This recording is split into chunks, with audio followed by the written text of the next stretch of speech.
Hola a todos, soy Charles. Qué alegría teneros de nuevo por aquí. Antes de sumergirnos en la historia de hoy, me encantaría saber desde qué rincón del mundo nos estáis viendo. Dejadlo en los comentarios, que siempre os leo. Ahora, preparaos, porque la historia de hoy nos llevará a un lugar donde los sueños rotos a veces encuentran la forma de volver a brillar. Acto 1. La lucha silenciosa. La noche caía sobre la ciudad como un manto de terciopelo oscuro, salpicado de diamantes.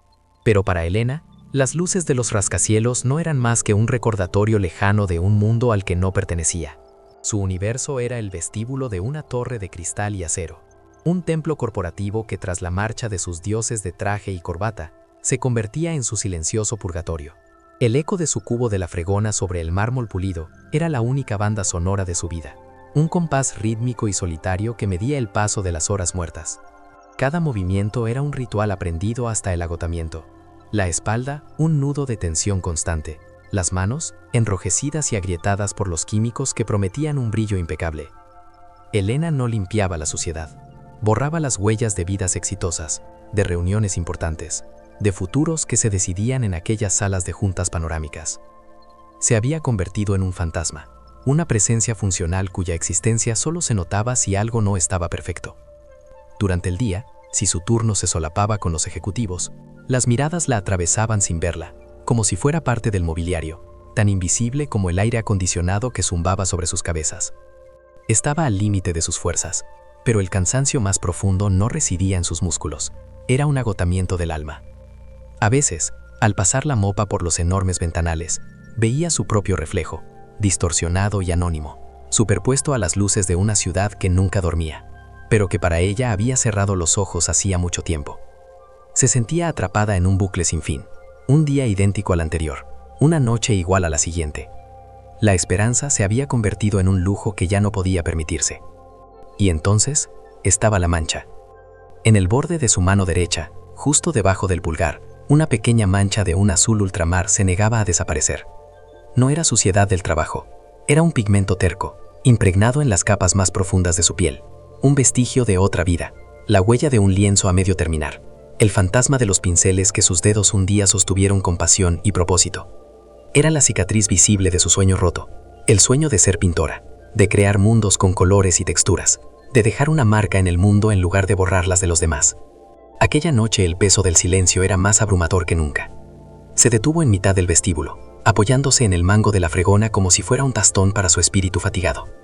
Miró su mano, la mancha azul. Un nudo se formó en su garganta. Las lágrimas que había contenido durante meses amenazaban con desbordarse. Era demasiado. El esfuerzo, la invisibilidad, el eco constante de lo que pudo haber sido y no fue. Estaba a punto de tirar la toalla, de dejar el cubo ahí mismo y caminar hacia la noche sin mirar atrás, rendirse por fin a la nada. Cada noche, la misma pregunta resonaba en el vacío. ¿Cuánto tiempo más podría seguir borrando las huellas de otros, mientras la única huella de su propia vida se desvanecía en una cicatriz de color azul? Acto 2. El punto de inflexión. Justo en ese instante, cuando el universo de Elena se había encogido hasta caber en una lágrima a punto de caer, el silencio se rompió. No fue un ruido estridente, sino el eco suave y rítmico de unos zapatos caros sobre el mármol, un sonido que no pertenecía a la noche, sino al día, al poder, al mundo que la ignoraba. Se irguió de un salto, secándose la cara con el dorso de la otra mano, preparándose para una queja, para la reprimenda por un rincón olvidado, o una mota de polvo rebelde. Un hombre alto, de traje impecable incluso a esas horas, se detuvo a unos metros. Su rostro, marcado por la fatiga de largas decisiones, no mostraba enfado, sino una curiosidad serena. Elena bajó la vista, esperando a que pasara de largo, a volver a ser invisible. Pero él no se movió. Su mirada, increíblemente, no estaba inspeccionando el brillo del suelo, ni la limpieza de los cristales. Estaba fija en ella. «Perdone», dijo él, su voz grave y tranquila, llenando el vacío del vestíbulo. Elena levantó la cabeza, confundida. Se disculpaba con ella. Continuó él, dando un paso cauteloso, como si no quisiera asustar a una criatura asustadiza. «Ese azul». Ella instintivamente intentó esconder la manchada mano, un gesto de vergüenza que había repetido 1000 veces. «No es nada, señor. Suciedad del trabajo. Ya saldrá». El hombre esbozó una leve sonrisa, una que no era de condescendencia, sino de reconocimiento. No es suciedad. Es pigmento. Azul ultramar, si no me equivoco. Uno de los más puros, y de los más difíciles de limpiar de la piel. Te lo dice alguien que ha pagado fortunas por él, pero en un lienzo. Elena se quedó sin aliento. El aire pareció detenerse en sus pulmones. Aquel hombre no solo la había visto a ella, sino que había visto a través de ella, directamente al corazón de su herida. Había reconocido el lenguaje de su antiguo mundo, un idioma que ella creía haber olvidado. ¿Usted cómo? Balbuceó, incapaz de formular una pregunta coherente. Él la miró con una empatía que la desarmó por completo. Por primera vez en años, alguien no la veía como una función, sino como una historia. Porque las cicatrices no siempre son invisibles, respondió él con suavidad. Algunas, las más importantes, se niegan a desaparecer. Le gritan al mundo quiénes éramos, y quiénes, tal vez, todavía podemos ser. El nudo en la garganta de Elena se disolvió, y las lágrimas que antes eran de desesperación, ahora brotaban con una fuerza distinta, una mezcla de alivio y dolor abrumador. Era el torrente de una presa que por fin se rompía. El hombre esperó pacientemente a que el sollozo se calmara. Luego le tendió una tarjeta de visita con su nombre. Adrián Vega. Mi empresa está construyendo una nueva sede. El vestíbulo principal tiene una pared enorme, blanca, vacía, sin alma. Los arquitectos me proponen obras de artistas famosos, nombres que valen millones. Pero yo no quiero un nombre, quiero una historia. La miró directamente a los ojos, y luego a su mano, donde la mancha azul parecía ahora brillar con una luz propia. He estado buscando a alguien que entienda lo que significa construir algo desde la nada, borrar el pasado y aún así llevar sus huellas con orgullo. Alguien que sepa que el color puede ser más que decoración, puede ser esperanza. Elena lo miraba, muda, mientras el mundo a su alrededor giraba y se reordenaba. El cubo de la fregona, el eco solitario, la invisibilidad. Todo empezaba a desvanecerse.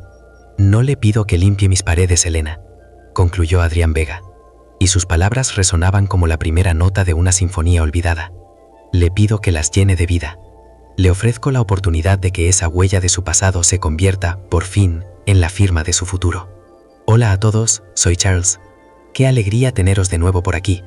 Antes de sumergirnos en la historia de hoy, me encantaría saber desde qué rincón del mundo nos estáis viendo. Dejadlo en los comentarios, que siempre os leo.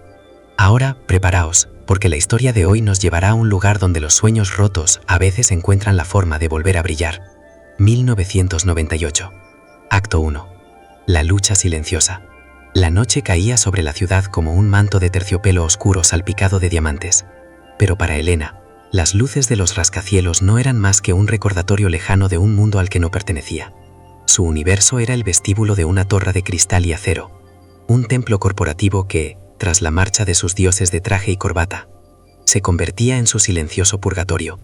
El eco de su cubo de la fregona sobre el mármol pulido era la única banda sonora de su vida. Un compás rítmico y solitario que medía el paso de las horas muertas. Cada movimiento era un ritual aprendido hasta el agotamiento. La espalda, un nudo de tensión constante. Las manos, enrojecidas y agrietadas por los químicos que prometían un brillo impecable. Elena no limpiaba la suciedad. Borraba las huellas de vidas exitosas, de reuniones importantes, de futuros que se decidían en aquellas salas de juntas panorámicas. Se había convertido en un fantasma, una presencia funcional cuya existencia solo se notaba si algo no estaba perfecto. Durante el día, si su turno se solapaba con los ejecutivos, las miradas la atravesaban sin verla, como si fuera parte del mobiliario, tan invisible como el aire acondicionado que zumbaba sobre sus cabezas. Estaba al límite de sus fuerzas. Pero el cansancio más profundo no residía en sus músculos. Era un agotamiento del alma. A veces, al pasar la mopa por los enormes ventanales, veía su propio reflejo, distorsionado y anónimo, superpuesto a las luces de una ciudad que nunca dormía, pero para ella había cerrado los ojos hacía mucho tiempo. Se sentía atrapada en un bucle sin fin. Un día idéntico al anterior. Una noche igual a la siguiente.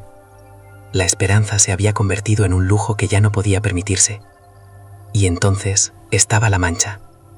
En el borde de su mano derecha, justo debajo del pulgar, una pequeña mancha de un ultramar se negaba a desaparecer. No era suciedad del trabajo. Era un pigmento terco, impregnado en las capas más profundas de su piel. Un vestigio de un lienzo a medio terminar.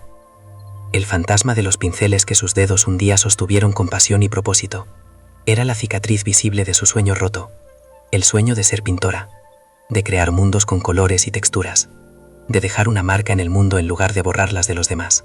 Aquella noche el peso del silencio era más abrumador que nunca.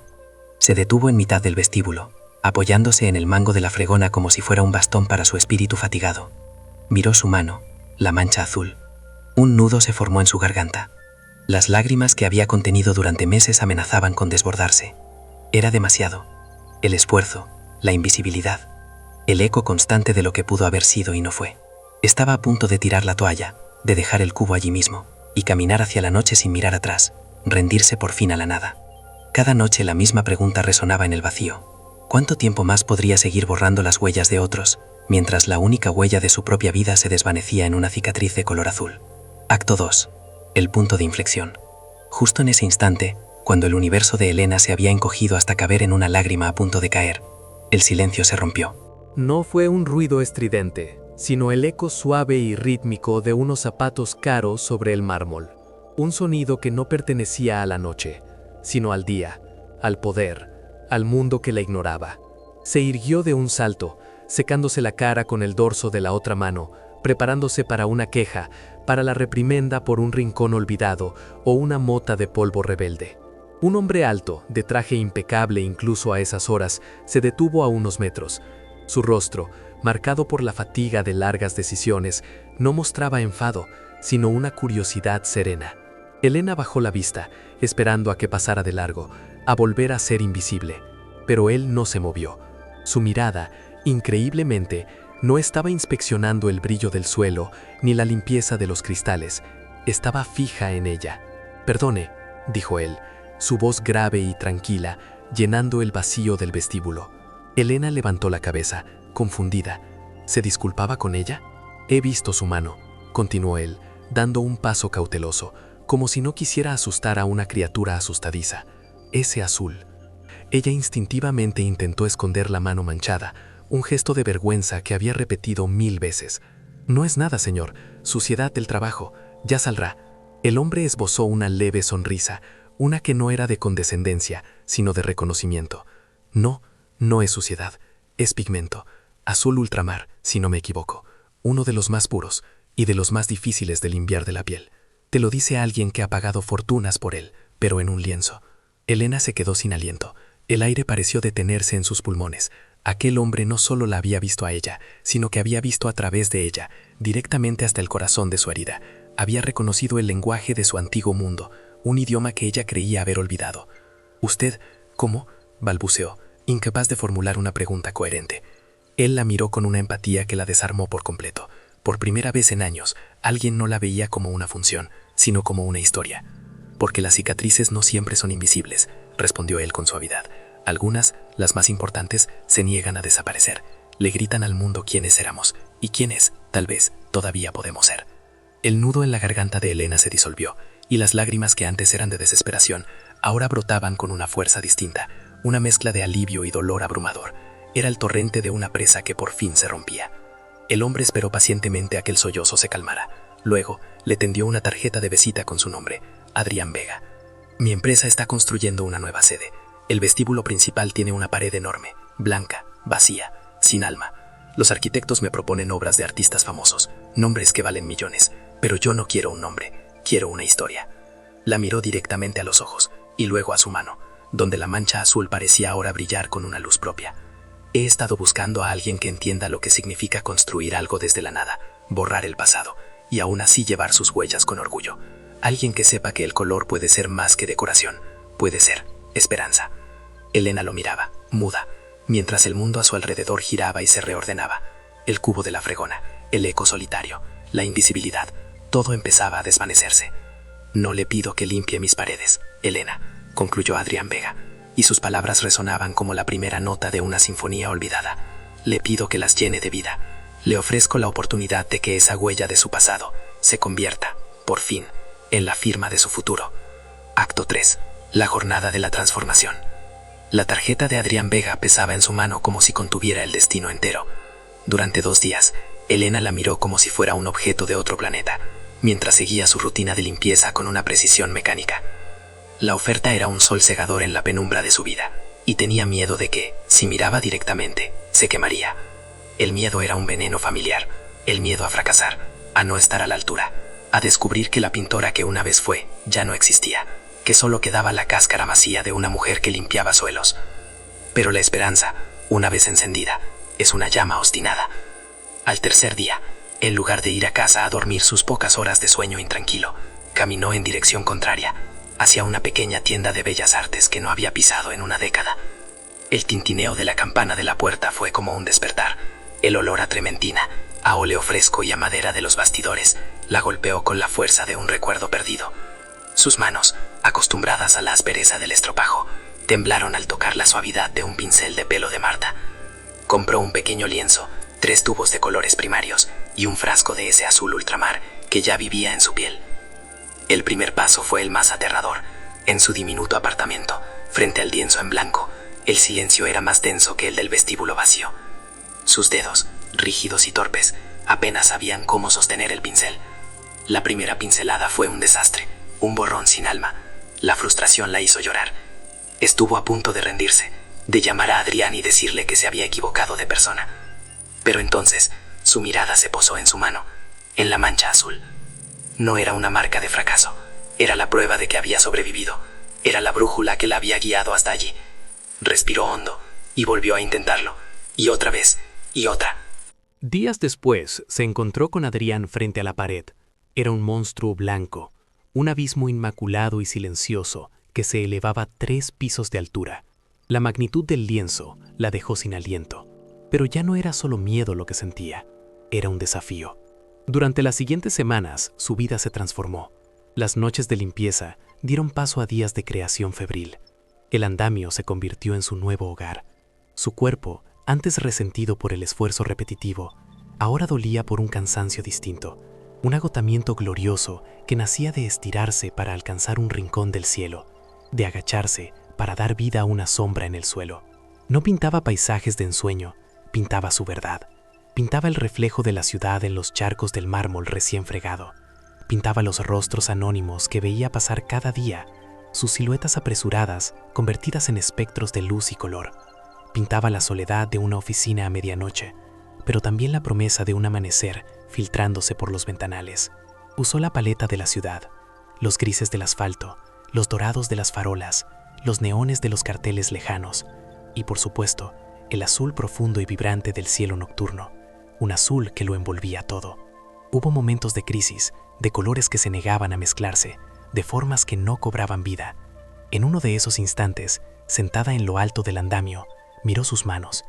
Ya no estaban solo enrojecidas, eran un mapa de pigmentos, un arco iris de manchas de pintura que cubrían las viejas cicatrices.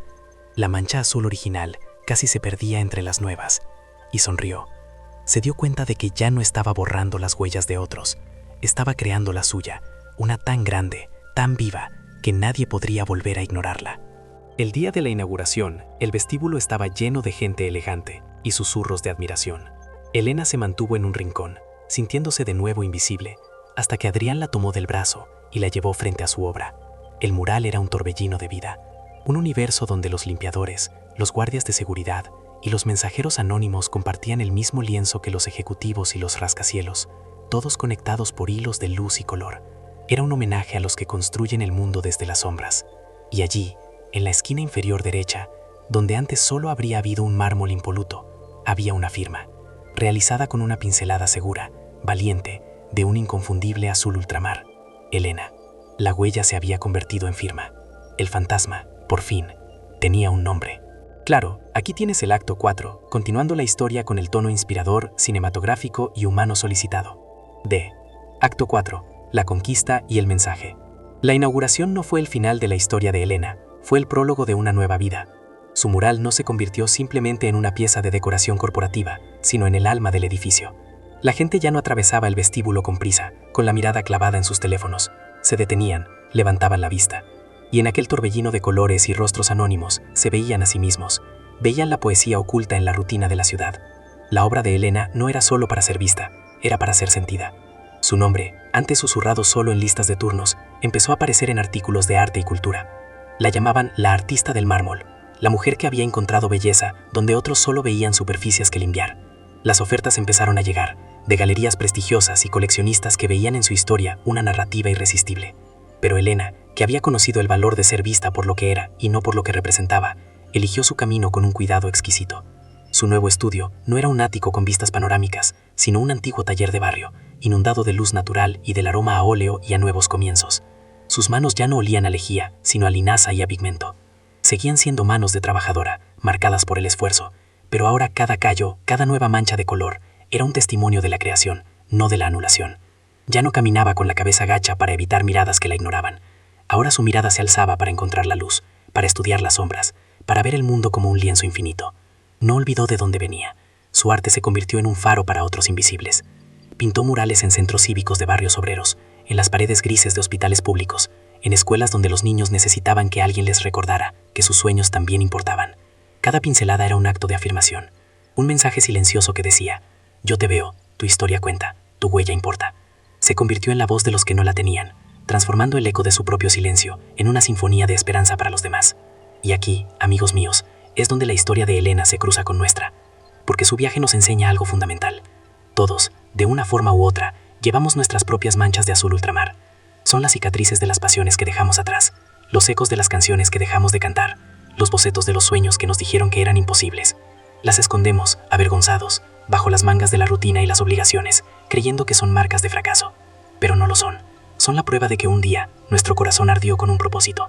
Son el vestigio de la persona que anhelábamos ser. No son el final de la historia, son el punto de partida latente. La lección de Elena no es que todos necesitemos un millonario que nos descubra. La verdadera lección es la importancia de vernos los unos a los otros más allá de la función que desempeñamos. La próxima vez que os crucéis con alguien, mirad más allá de su uniforme, de su cargo o de su aparente invisibilidad. Buscad esa pequeña mancha de color en sus manos, la chispa en sus ojos, la huella de la persona que sueña en su interior. Y, más importante aún, mirad vuestras propias manos. No tengáis miedo de esa vieja mancha que se niega a desaparecer. No es vuestra debilidad, es vuestra fuerza. Es el mapa que os puede guiar de vuelta a casa, a vosotros mismos. La pregunta que su historia nos deja flotando en el aire es esta: ¿cuál es vuestra huella?